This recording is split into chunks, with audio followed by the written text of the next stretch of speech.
Monsieur Ba, Oui. dites au tribunal tout ce que vous savez sur les événements du 28 septembre 2009. Très bien. Merci, Monsieur le Président. Monsieur le Président, Mesdames et Messieurs les assesseurs, Messieurs les procureurs, Mesdames et Messieurs. Le témoignage que je vais faire ce matin va s'articuler autour de 3 axes. Dans un premier temps, je parlerai de la réception et de la consignation des corps. Dans un deuxième temps, je parlerai de l'identification des corps ou de certains corps et de leur restitution. Et dans un troisième temps, je parlerai des causes et des circonstances des morts des personnes examinées à la morgue de l'hôpital Donka et Niassine. Monsieur le Président, Mesdames et Messieurs les assesseurs, le 28 septembre, aux environs de 18 heures, j'ai reçu un appel d'un médecin, un médecin militaire, en fonction au service de santé des armées.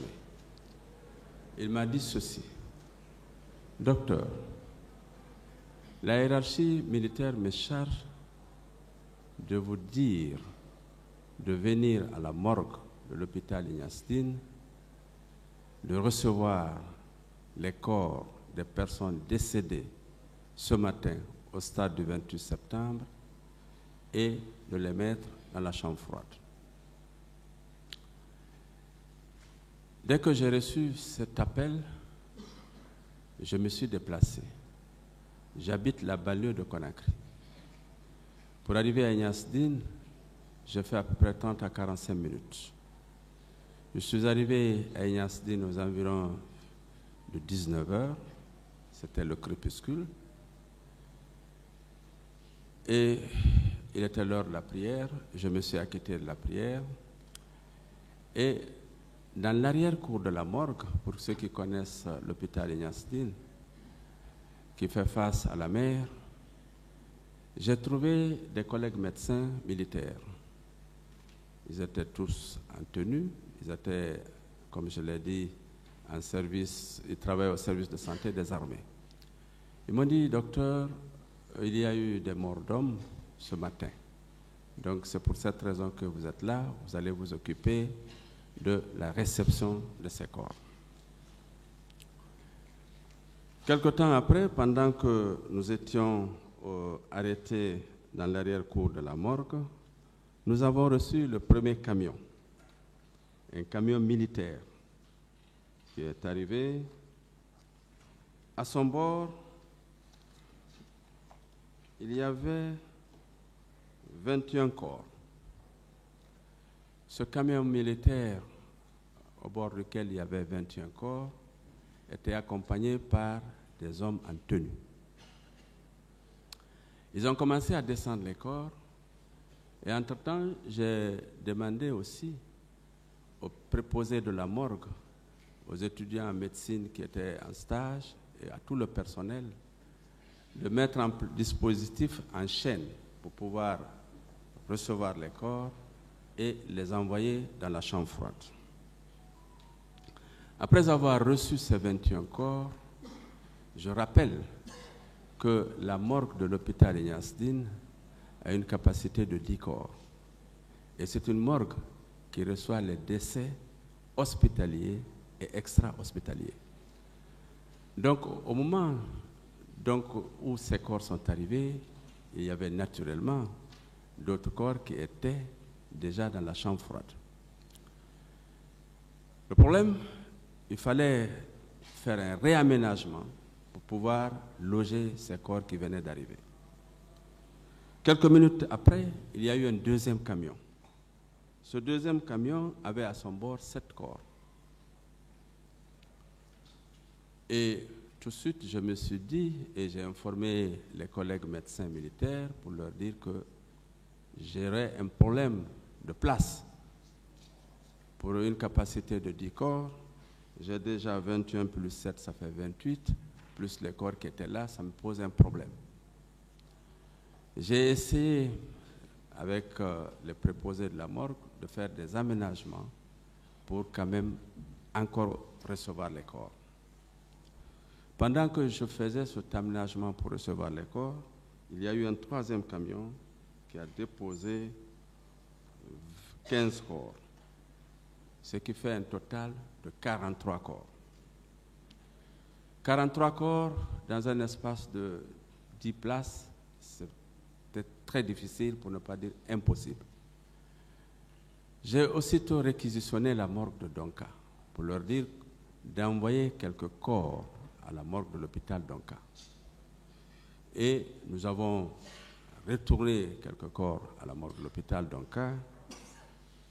Et avec les décès qui ont suivi, parce qu'il y a eu d'autres personnes hospitalisées dans les services de l'hôpital Donka, qui sont décédées les jours suivants, on a eu un total de 34 corps logés à la morgue de Donka et 24 corps à l'hôpital Ignastine. Alors, 43 corps déposés par les militaires. On a eu 6 corps décédés au service des urgences médico-chirurgicales à Donka, un qui est décédé en chirurgie générale, un autre malade décédé en chirurgie thoracique et un corps déposé par les sapeurs-pompiers. Ça, c'était à J2, donc le lendemain des événements du 28 septembre. À J3, nous avons eu deux corps déposés par le CICR, 2 corps déposés par le service de neurochirurgie. Donc on a eu à J2 56 corps.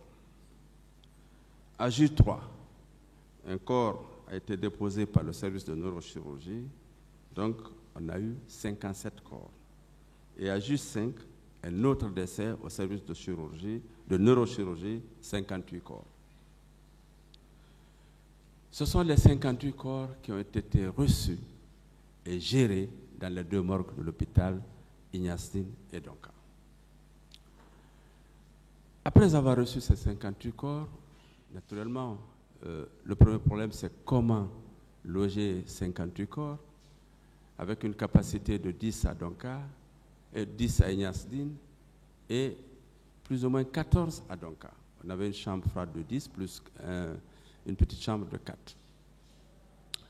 Alors à Ignastine et à Donka, c'est le service de médecine légale qui a géré les corps. C'est une équipe.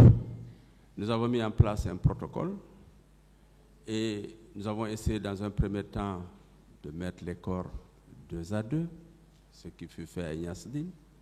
En fonction de la corpulence des corps, on s'arrangeait à les mettre 2 à 2, et c'était la même chose à Donka. On a libéré le plus vite les décès hospitaliers. Il fallait informer les familles qui avaient des parents décédés au décours d'une maladie hospitalisée, les inviter à venir récupérer les corps pour qu'on libère de l'espace. Et à Donka, nous en avons fait la même chose pour mettre les corps 2 à 2, après avoir effectué une toilette funèbre, mise en linceul, et puis mettre les corps dans les chambres froides. Malgré cette disposition, naturellement, il restait des corps qui n'ont pas de place. Il fallait les mettre alors sous les paillasses. Pour ceux qui connaissent les morgues, il y a des salles où il n'y a pas de chambre froide, ce sont des paillasses, c'est là où on fait les toilettes funèbres. Alors les corps qui ont été déposés sur les paillassons ont été préparés, ont été embaumés avec du formol pour naturellement retarder la putréfaction. Après avoir logé les corps dans les différentes chambres, on devrait être confronté à l'identification des corps. Je rappelle, Monsieur le Président, que je n'ai pas reçu de réquisition aux fins d'autopsie. J'ai beaucoup entendu parler, mais je n'en ai pas reçu. Mais, étant médecin légiste, je devrais quand même faire mon travail en dehors du simple fait, simple consignation des corps. Il fallait examiner les corps, il fallait procéder à l'identification des corps parce que le besoin était là et aussi à déterminer les causes de décès. Aussi, Monsieur le Président, il y a M. Amadou Diallo, le journaliste qu'on avait reçu ici comme témoin.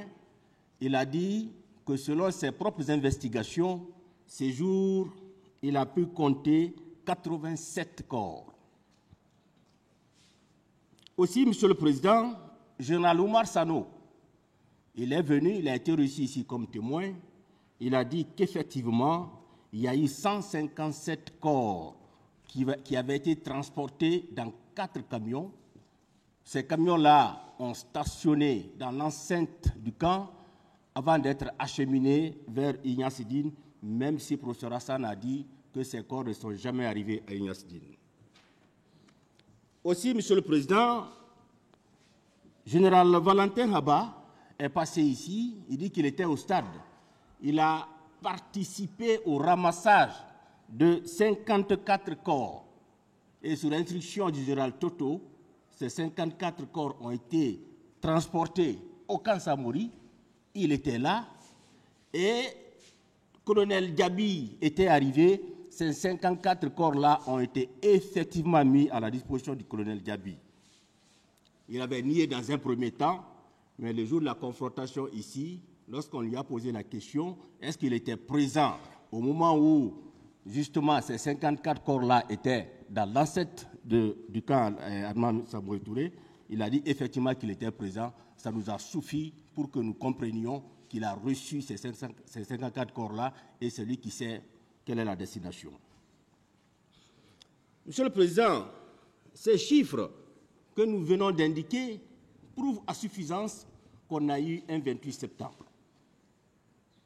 Et ces jours-là, il y a eu des morts, il y a eu des blessés, il y a eu des personnes qui ont été violées.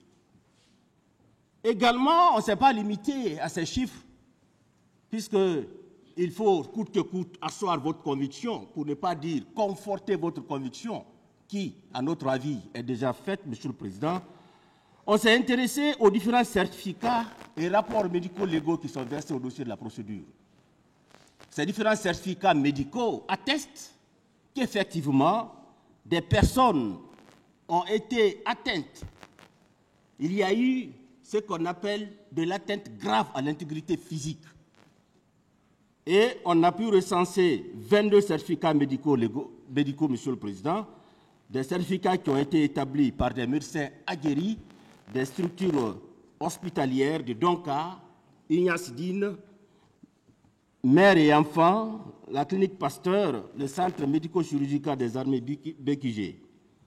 Monsieur le Président, lorsque vous parcourez ces certificats médicaux légaux, vous vous rendrez compte qu'effectivement, qu'il y a des victimes qui ont été atteintes et qui ont enregistré des plaies pénétrantes de l'hémothorax post-gauche par balle, douleurs pelviennes et vaginales suite à un viol, fracture fermée des 2 os, des 2 avant-bras, poignets gauche et droit, des contusions lombaires confirmées à la radiographie à la suite de violences subies, fracture fermée de la cheville gauche, plaie pénétrante par une arme blanche hémothorax gauche, plaie superficielle et profonde des membres supérieurs et inférieurs, plaie pénétrante par arme blanche hémothorax droit.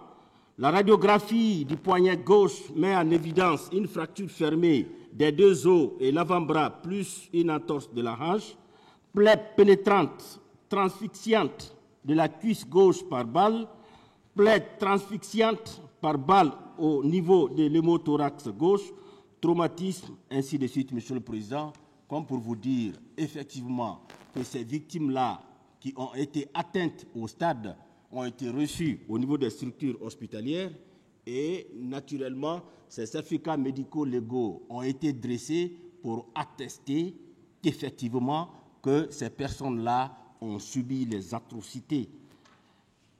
Monsieur le Président, honorables assesseurs, on ne s'est pas limité à ça parce qu'il s'agit de prouver et la charge de la preuve incombe à la personne qui poursuit, à quelques exceptions près.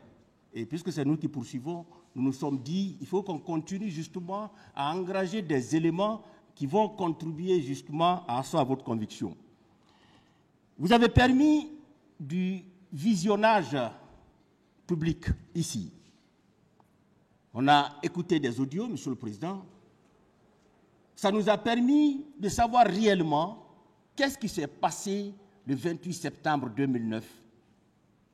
D'abord, bien avant le 28 septembre, le 28 septembre, et après le 28 septembre, qu'est-ce qui s'est passé? Le visionnage qu'on a eu à faire ici, Monsieur le Président, et également les différents audios qu'on a eu à écouter, ça nous a permis justement de comprendre que la date du 28 septembre 2009 pour la tenue du meeting a été proposée par M. Bahouri. Tout le monde a vu ça ici. Aussi, le 28 septembre 2009, une forte marée humaine était mobilisée au stade du même nom. On a vu ça ici.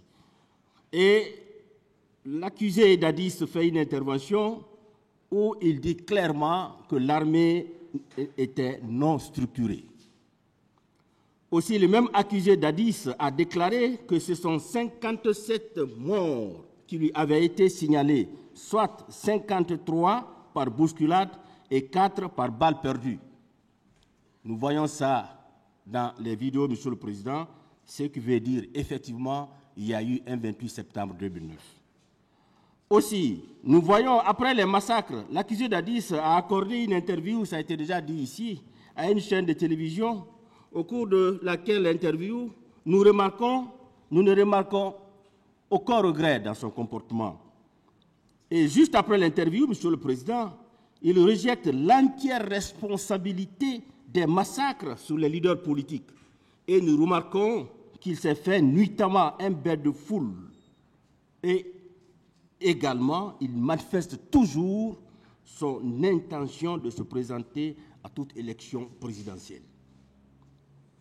Nous avons également vu au cours de ce processus qu'il y a eu effectivement échange de propos entre l'accusé Kegro et les leaders politiques qui consistait à empêcher ces derniers à tenir leur meeting. Il a proféré des injures grossières à l'égard des manifestants. Aussi, le même accusé Kegro avait parmi sa garde rapprochée 2 bérets rouges. Nous avons vu ça, Monsieur le Président. Et nous remarquons également que les hommes en body noir sont très violents et ils étaient en train d'infliger des exactions aux manifestants.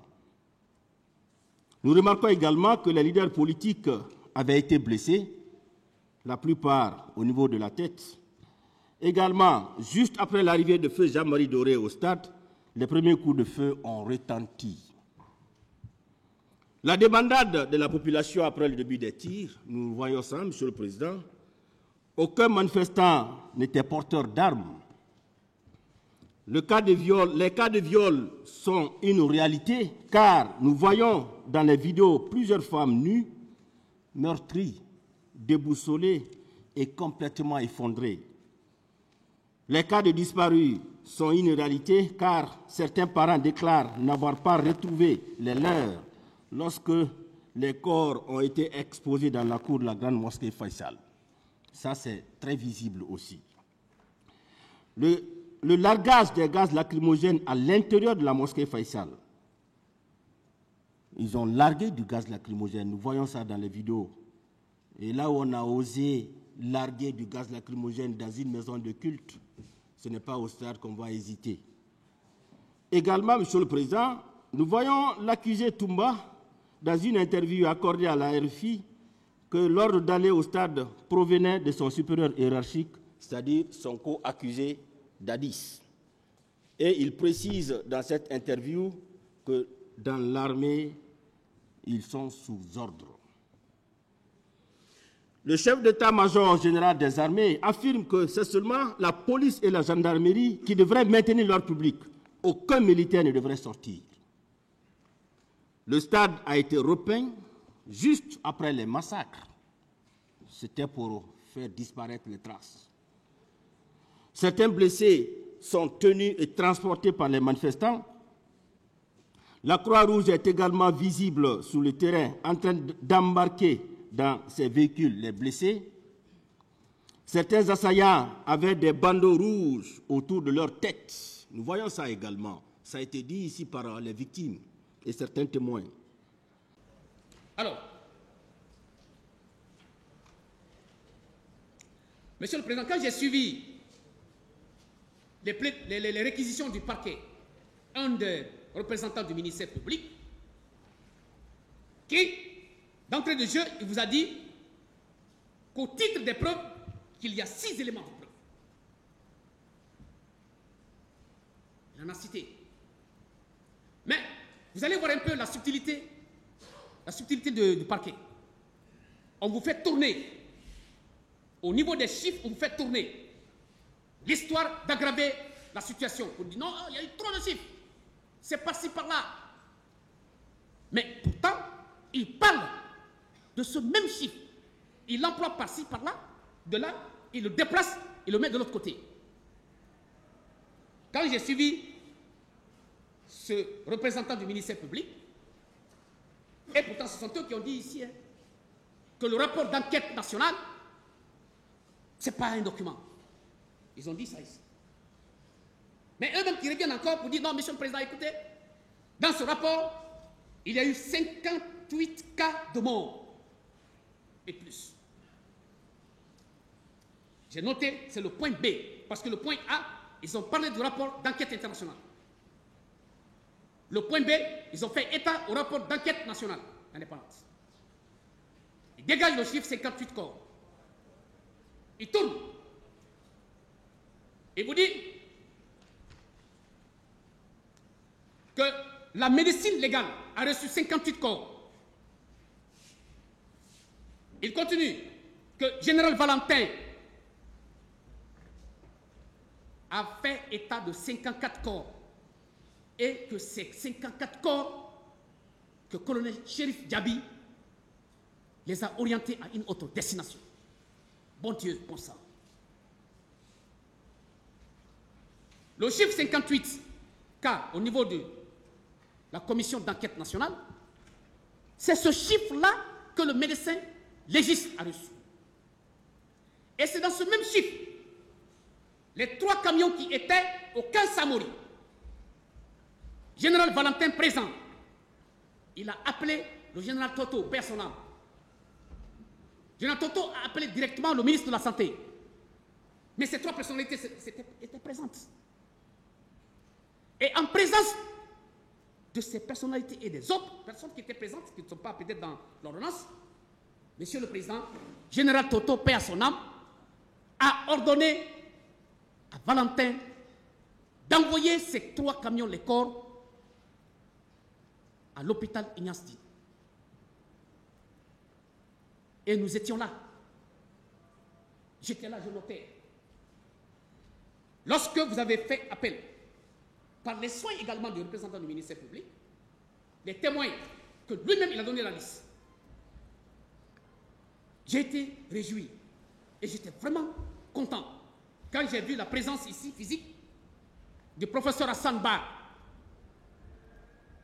ce grand médecin qui rend des loyaux services à cette nation, qu'il en soit remercié pour toujours et en être félicité chaque jour que Dieu fait, et qu'il ait beaucoup d'années encore. Ce professeur est arrivé ici dans sa technicité, en sa qualité d'expert auprès des cours et tribunaux. Il a déposé. Il vous a dit qu'il a reçu les 3 camions. Comptabilité faite, 54 corps. Je lui ai posé la question de savoir, monsieur le professeur, est-ce que c'est vous qui avez la compétence de l'administration des morts? Il dit, maître, je suis l'administrateur des morts, des 2 morts, des 2 hôpitaux nationaux. Il a dit ici, c'est noté dans le primitif. Il dit, je suis l'administrateur des morts. je lui ai posé la question de savoir, professeur Hassan, je veux que vous fassiez la différence des choses. Est-ce que le ministre de la Santé est votre supérieur hiérarchique? Il m'a répondu de vive voix, non, maître, je ne suis pas sous l'autorité du ministre de la Santé. Je suis sous l'autorité de M. le procureur de la République. Mes confrères aussi en ont voté pour les besoins de la cause. De l'autre côté, même si ce jour-là, les bics étaient secs. Mais quand même, ça a été dit. Et donc, lorsqu'il a reçu ces corps, M. le Président, il les a acheminés à Donka. Le chiffre 58 a été augmenté par d'autres corps qui n'avaient rien à voir avec les événements du 28 septembre 58. Il a précisé, puisque le gouvernement avait mis en place la commission chargée de restitution des corps, présidée par le ministre Koutoubou, en présence des religieux, dont son Excellence Monseigneur Gomez. Professeur Hassan faisait partie. 31 corps ont été restitués avant de venir à l'esplanade de la grande mosquée Faïsal de Conakry, parce que ces corps ont été identifiés respectivement. Paix à leur âme.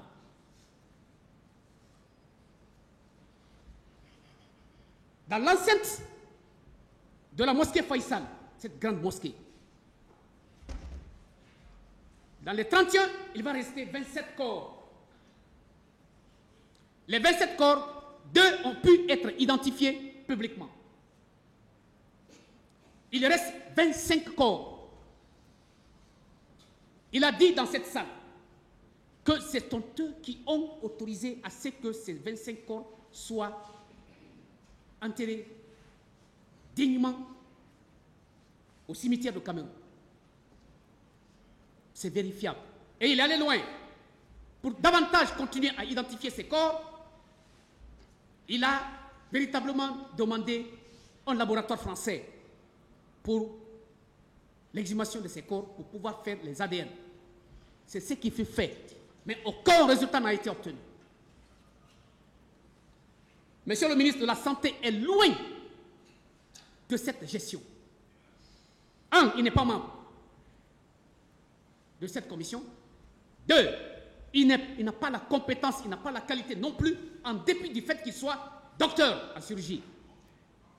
Il n'est pas administrateur des corps, des morts. Et tout le monde sait, Monsieur le Président, que l'administration des morts s'est organisée. Il y a une équipe qui prend la garde de telle heure à telle heure. Lorsque les corps rentrent, c'est noté, c'est vérifiable. Pourquoi alors on n'a pas fait venir ces registres-là par le parquet, les soins du parquet, ici, dans cette salle, pour savoir ce jour-là, quelle est l'équipe qui était présente à Donka? L'autre équipe, c'est quand il y a une substitution, on fait le compte rendu, on passe la main à l'autre équipe. C'est en cela qu'on appelle l'administration. Professeur Hassan, officiellement, les 54 corps qu'ils ont trouvés, Monsieur le ministre de la Santé à l'époque, colonel Abdallah Chérif Yabi, n'a même pas touché un camion pour regarder à l'intérieur. Le chiffre qui a été donné par Général Toto, par Général Valentin qui est venu ici déposer, ce sont ces corps qui sont partis à la mort. Trouvez professeur Hassan. Dans cette même posture, monsieur le représentant du ministère public, vous dégagez un chiffre que Général Sano, à l'époque chef d'état-major général des armées, a parlé de 157 corps. À cette audience, ce jour-là, Général Sano était ici à cette barre. Pendant sa déposition, j'ai eu à lui poser un certain nombre de questions. Général, c'est vrai, vous étiez chef d'état-major général des armées. Il a expliqué que ce jour-là, il a été appelé par une dame d'une ONG Croix-Rouge.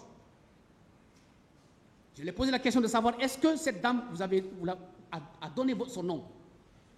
Il a dit non. Qu'est-ce que vous avez fait?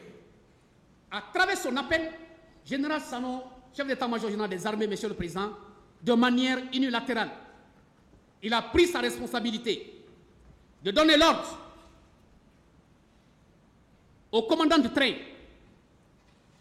Lui, il est chef d'état-major. Il y a un ministre de la Défense. Il y a le président, chef de l'État. Il y a un département de la santé. Sano autorise la sortie des camions au camp Samori. Il a donné l'ordre à ce capitaine à l'époque, qui était commandant du train, de sortir 4 camions en destination stade du 28 septembre. Lui, il est au bureau, sous la climatisation, en train de regarder la télé. Alors, les camions sortent avec qui? Par des chauffeurs. Donc 4 chauffeurs, 4 camions. Destination stade du 28 septembre. Ils vont, sous son autorité, ramasser les corps. Les corps ramenés encore au camp Samori, Touré.